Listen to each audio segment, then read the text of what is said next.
Hey guys, it's Jessica Stone at Stansberry Research, and I've reached Amanda Cuocci of the Health and Wealth Bulletin. And Amanda, there's sort of a disease that we're not talking about in the midst of the pandemic, and that is depression and mental health issues. How big of a problem has this become since we went into quarantine?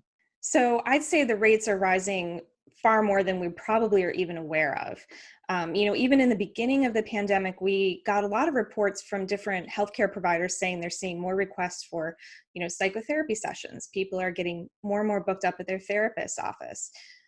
Even as they're going online to telehealth, people are still really needing that support. But now there's a new study out from the Journal of the American Medical Association showing that that's actually gone up by about a third.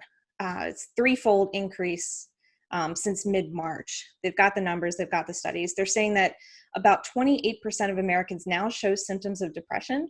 Before the pandemic hit, it was about 8%. So you're telling me 20%, I mean, the math doesn't quite work out, but we went from 8% to 28% Yeah. in 3 or 4 months? Yep. The percentage of depressed Americans?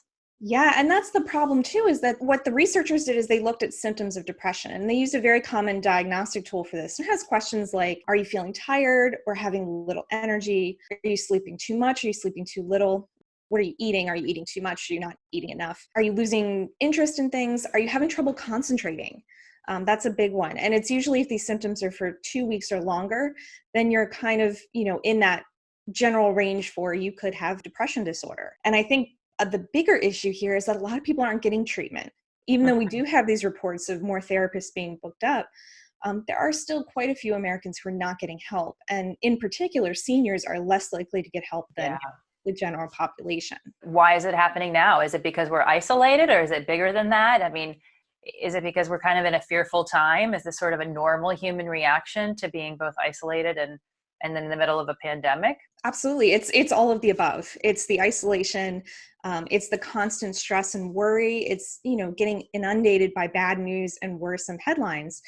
There's actually something called crisis fatigue, where we're always in that state of fight or flight because we have so much to be worried about right now. Our brains are really struggling, and that's why we're seeing so much depression and anxiety. What are your recommendations about not just how to cope with it, but how to talk about it and get help?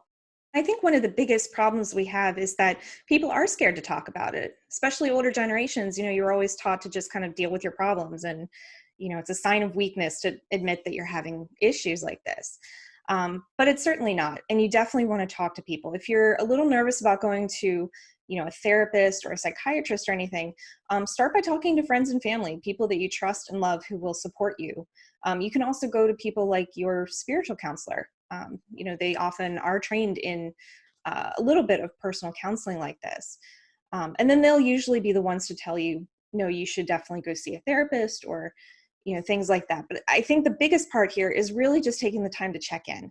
And if you're not the one suffering, make sure you're checking in on your friends, your loved ones, especially, if you've got older folks living at home by themselves, they haven't seen anyone in months. They're the ones you need to be calling, every day, every week, whatever. Make sure that they're getting that contact, getting that conversation going. All right, Amanda Cuocci there with the Health and Wealth Bulletin. Our thanks to you. And if you want to be connected to the Health and Wealth Bulletin, hover on your screen now and we'll connect you by hover link. Plus, you can find us on YouTube, Facebook, Instagram, LinkedIn, and Twitter. That's all for now. Thanks for watching.